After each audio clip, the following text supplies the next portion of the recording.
October the 15th. It's at 7 o'clock. It's right here at the Wellesley Public Library. And the topic is why art is so important to those of us who are aging, and what happens to the brain when people become associated with art, and what happens to them when they really begin developing a community of people who are also interested in art.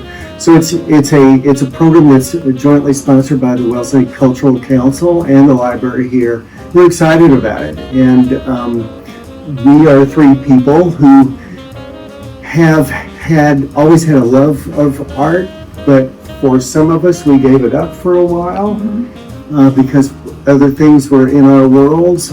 But as we have retired, or as we've gotten into this stage of our lives, we have found it again. And it's, I don't know about these guys, it's been really meaningful for me. Well, unlike my two partners here, I got in late. I'm a retired surgeon, and like most physicians, we get so involved with our work, and we loved our work, and for decades, blood, sweat, and tears are spent, and there's really not a whole lot of time for things like art and so forth. As a child, I liked to do sketches and caricatures of comic strips and cartoons that might have been on television, but other than that, I had no background whatsoever in terms of painting or formal instructions and that sort of thing. My first year of college, I knew that I probably wanted to go to medical school, so I was taking the obligatory pre-medical courses, but I had one elective, and I wisely chose art history. And my art history course changed my life. It was my favorite course of any of my 30 years of education, and that stuck with me the rest of my adult life. So even while I was practicing medicine, I always loved art history. If I was traveling, I went to every museum and cathedral that I could find and took my kids there. So I always had a warm place in my heart for art history, but really couldn't do that during my medical career. Now, the problem with the physicians when they come to retirement is most of them are so engaged with their work that they don't develop any other interests. So I felt really fortunate that I at least had several things that I enjoyed outside of the field of medicine, including art history and sports and so on and so forth. So I felt that was quite lucky. So after I retired, I said, well, what I'm going to do with myself? So that's where I went. Facebook was just starting up, and I decided to create a couple of art sites on Facebook. So I first developed 2 art sites on Facebook, and just like anything in social media, I got discovered. So after I was discovered by some national people who ran art magazines and that sort of thing, they asked me to start writing art history magazines and occasionally lecture and that sort of thing. But I still was not painting or drawing or any of that sort of thing. I was more into the literature of art history. Then finally COVID came along, and in the middle of the beginning of COVID, it was probably February, and I was bored out of my mind, and I said, well, you do all this art stuff, and why don't you just try painting, just for fun? So I got some paints and canvases and so forth and started dabbling, and of course my first few attempts were much worse than my 6-year-old grandchildren at that point in time. But over time I got a little bit better and better and better. I was also a serious art collector during that phase. So those were my connection with art, but again, still had no training. So I kept with the painting a bit during COVID, and then I had a visit from 3 of the current and past presidents of the Wellesley Society of Artists. So one of the things that I wanted to stress was my gratitude for the Wellesley Society of Artists for taking me on. When I first applied to join the group, I considered myself a real beginner, and you had to submit 3 or 4 paintings for them to analyze to decide whether they wanted to take you or not.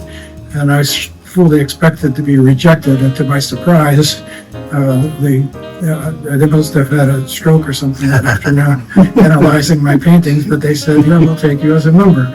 And I'm forever grateful, because I've continued to paint sort of in an odd way. I think that I've kind of developed my own style, so I miss a number of things in terms of my painting expertise from not having had any lessons, but I'm sort of makes me feel free, and I think that's a wonderful thing about a good retirement. Is you don't want to feel claustrophobic and set in your house and what am I going to do other than watch television and so forth. You should have a freedom to express yourself in whether that's art or music or any of a number of wonderful things that can be done in your senior years.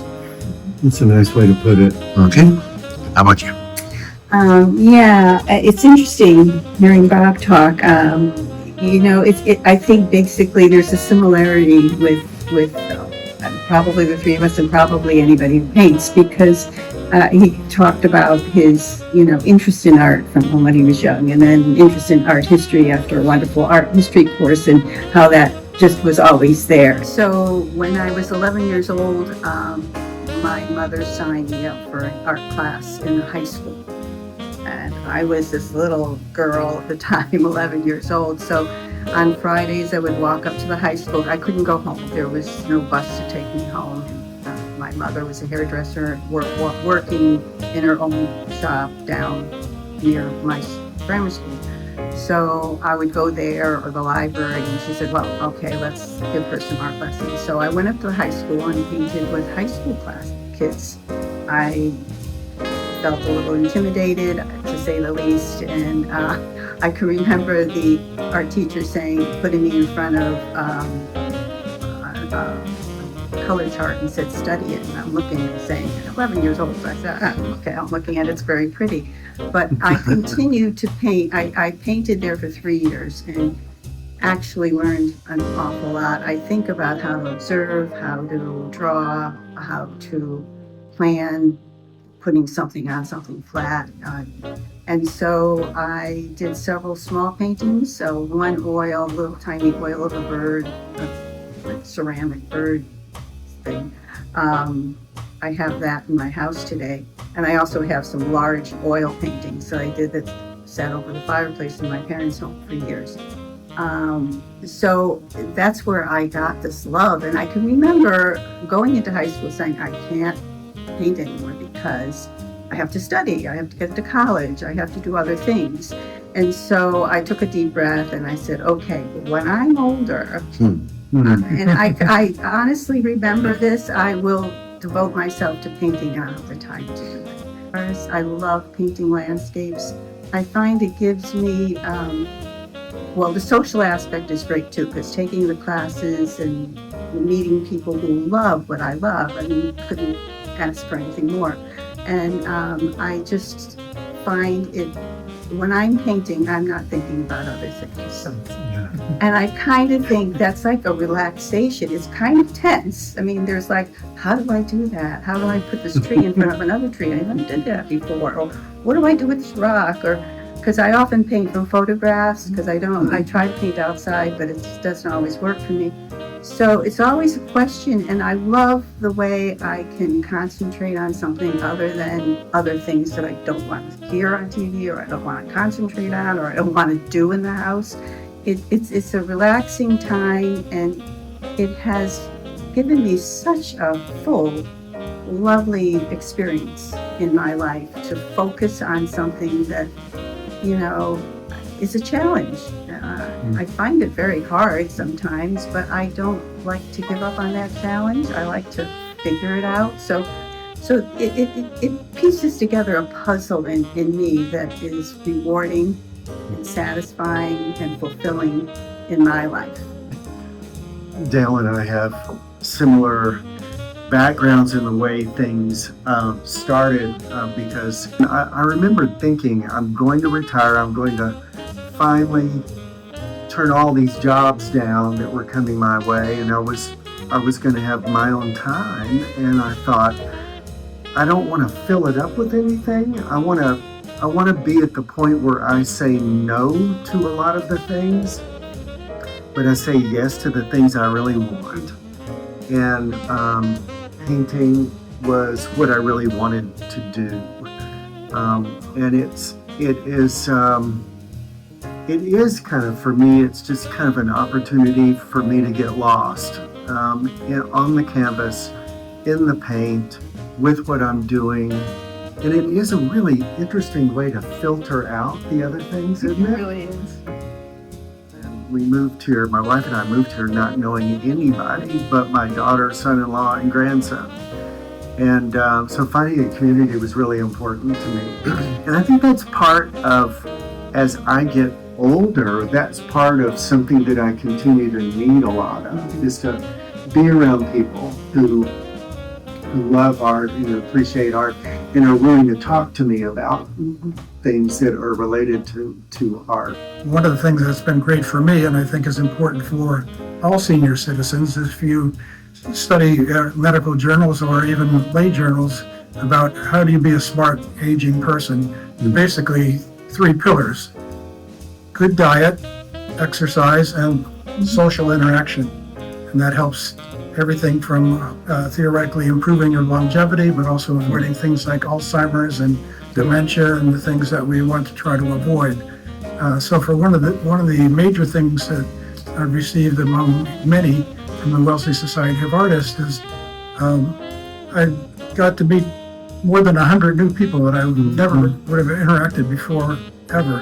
And one of the problems that when you're working in medicine is your whole life is pretty much in the office, hospital, or in my case, the operating room.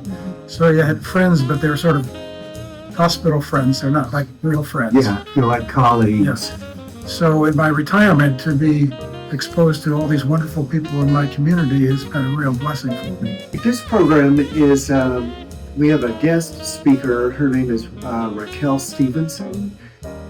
She's from Wellesley College, and she is really an expert on aging and the importance of art and aging. And so it's really an opportunity for the community to all kind of come together and hear her ask questions, dialogue with each other.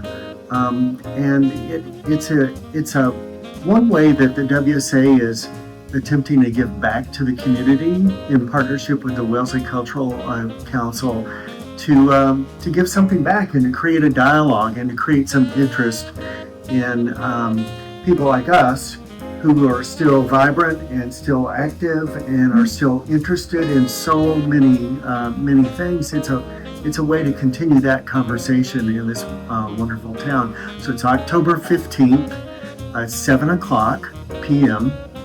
right here at the Wellesley Free Library, downstairs in the main room. And it's very informal. It's for anybody. There's no charge. It is part of our gift back to the community and part of our being a part of this great community.